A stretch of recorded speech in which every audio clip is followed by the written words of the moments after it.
Je, unajua kuwa ndani ya seli zako kuna uwezekano wa kubeba DNA ya muumba wa ulimwengu?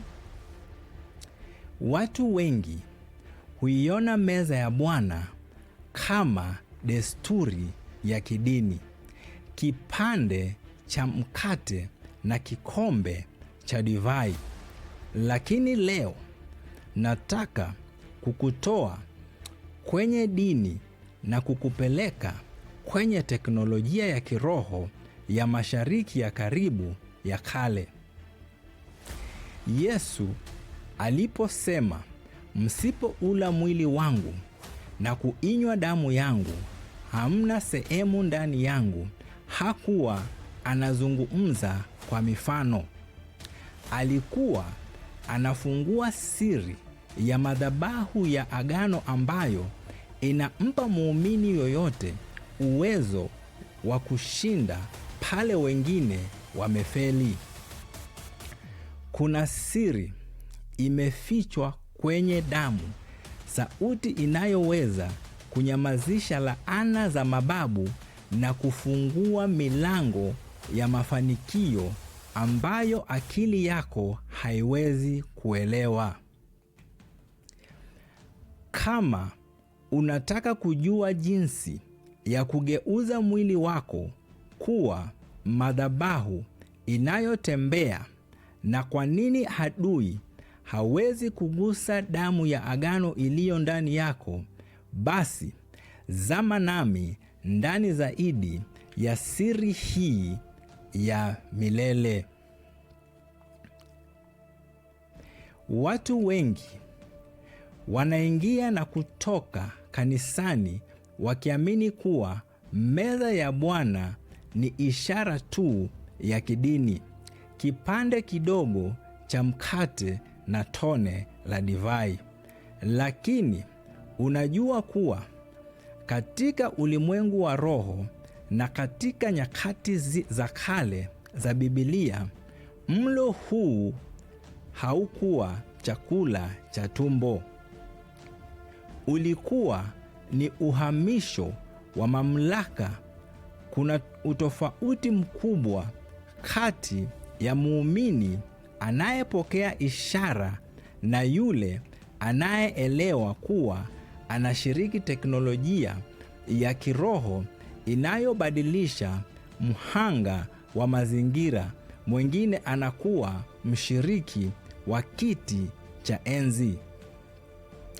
Yesu aliposema katika Yohana 6:53, inasema hivi.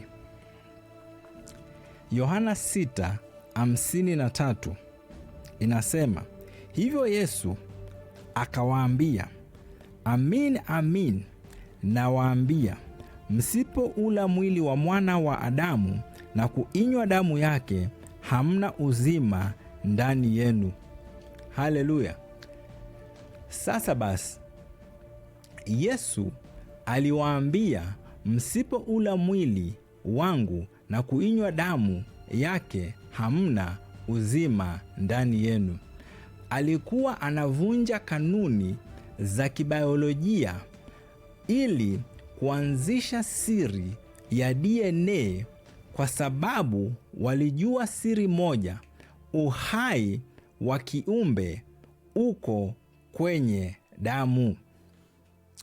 Sasa leo nitakufunulia jinsi unavyoweza kutumia siri hii ya kula na kunywa kunyamazisha sauti za madhabahu za kwenu, na kwa nini hiyo ndiyo siri kuu ya mafanikio ambayo adui hataki uijue. Na unajua kwa nini damu ya Yesu inazungumza mema kuliko ya Habili? Jibu lake liko ndani ya mishipa yako. Zama nami kwenye nyakati za kale za Mashariki ya Karibu, the ancient Near East.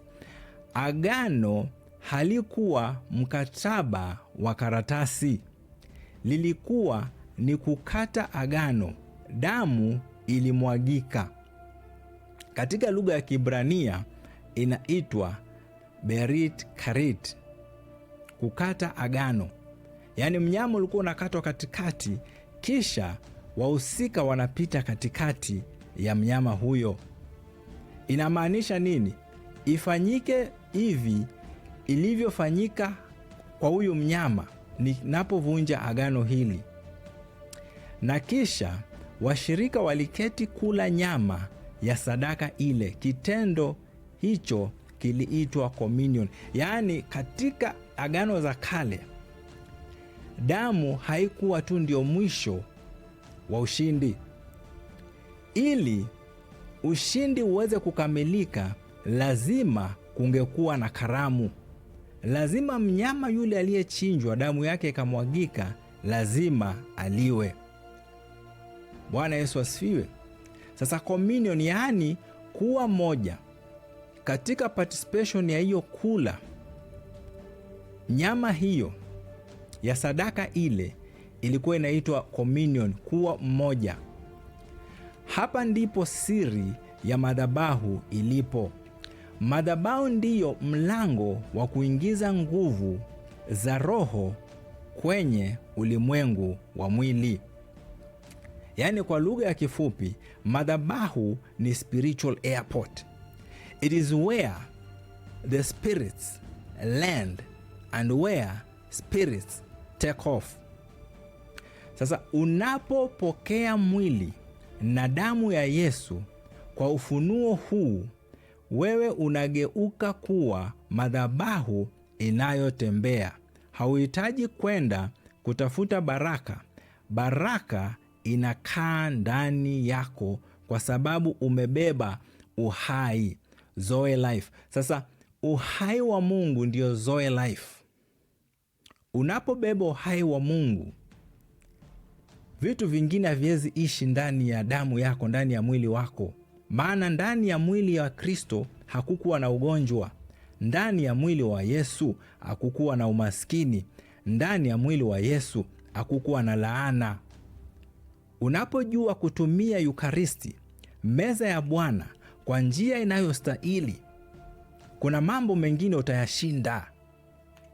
Mungu katika agano la kale, makuhani pekee walikula mkate wa uwepo, the showbread. Lakini kupitia Ekaristi, Yesu ameingiza uwepo huo ndani ya DNA yako. Yaani ndani yako umebeba uhai ule wa uungu, the Zoe life. Yesu mwenyewe anasema katika kitabu cha Yohana 10:10, anasema ya kwamba mwizi haji ila kwa kuiba, kuharibu na kuua, lakini yeye amekuja ili wawe na uzima nao tele. Sasa the purpose ya Yesu kuja duniani ilikuwa ni kumpa mwanadamu kile ambacho alipoteza katika bustani ya Edeni, ambao ni uzima. Na hicho ndicho Adam alikatazwa wakati aliingia katika asili ya dhambi. Alikatazwa asile kutoka kwenye mti ule wa uzima, maana alikuwa katika hali ya dhambi. Sasa leo ukiwa umempokea Yesu, unaruhusiwa kushiriki katika meza ya Bwana, ambayo ni umoja wetu na Yesu. Hii si dini, huu ni muungano wa kisheria na kibiolojia unaokupa haki ya kufanikiwa. Bila ufunuo huu wa ndani, utaendelea kupigana vita ambavyo tayari vimeshindwa. Msalabani, Mkristo asiyeelewa siri ya damu na agano ni kama mtu anayeishi kwenye giza wakati ameshika switch ya taa mkononi mwake. Usipokuwa na sehemu ndani ya Kristo kupitia mlo huu wa agano, unajiondoa kwenye mfumo wa ulinzi wa mbinguni.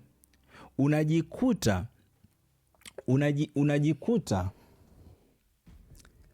haleluya, unajikuta unajiondoa katika mfumo huu wa mbinguni, unajikuta unashughulika na laana za ukoo za kufeli. Bwana Yesu asifiwe. Sasa meza uliyoipuuza, huwezi kushinda ulimwengu huu kwa nguvu za kibinadamu. Unahitaji DNA ya mshindi kwanza. Haleluya. Lakini siri hii inaenda mbali zaidi. Je, unajua kuwa kila mara unaposhiriki meza ya Bwana unafuta rekodi za kale zilizokuwa zimeandikwa dhidi yako kwenye ulimwengu wa roho? Katika sehemu inayofuata nitakuonyesha jinsi sauti ya damu inavyoweza kugeuza kesi yako mahakamani kuponya mwili wako, na kwa nini huu ndio mti wa uzima uliokuwa umepotea tangu Edeni. Endelea kutazama, kwa sababu katika video yangu ijayo nitakufuchulia siri na nitakupa strategy jinsi ya kuweza kuvunja madhabahu na sauti na mifumo yote ambayo adui amekuwa akitumia kuandama na kuattack destiny yako. Sasa kama uko pale, ningependa kukupa nafasi hii ili ukaweze kuwa mtoto wa Mungu. Kumbuka ndugu yangu, dada yangu, hauwezi shiriki meza ya Bwana kama bado haujampokea Yesu. Ili uweze kushiriki meza ya Bwana, unahitaji kwanza upokee uzima wa milele.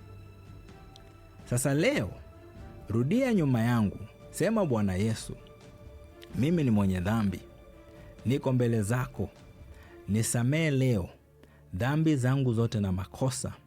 Futa jina langu kwa kitabu cha hukumu, andika jina langu kwa kitabu cha uzima. Nimemkataa shetani na kazi zake zote. Nimeukubali Yesu uwe Bwana na mkombozi wa maisha yangu, kuanzia sasa na hata milele. Sema amen, amen. Na ningekuomba sana usikose kusubscribe ili usipitwe tena na ujumbe kama huu wakati ujao. Na pia kuna wale watu unaowapenda, tafadhali wasambazie ujumbe huu ili wakaweze kufunguka macho jinsi ulivyofunguka. Na usikose kubonyeza comment section. Weka comment hapo useme mchungaji, hapo umegusa kilele. Ingia ndani zaidi. Shalom, tuonane tena wiki ijayo. Mungu akubariki.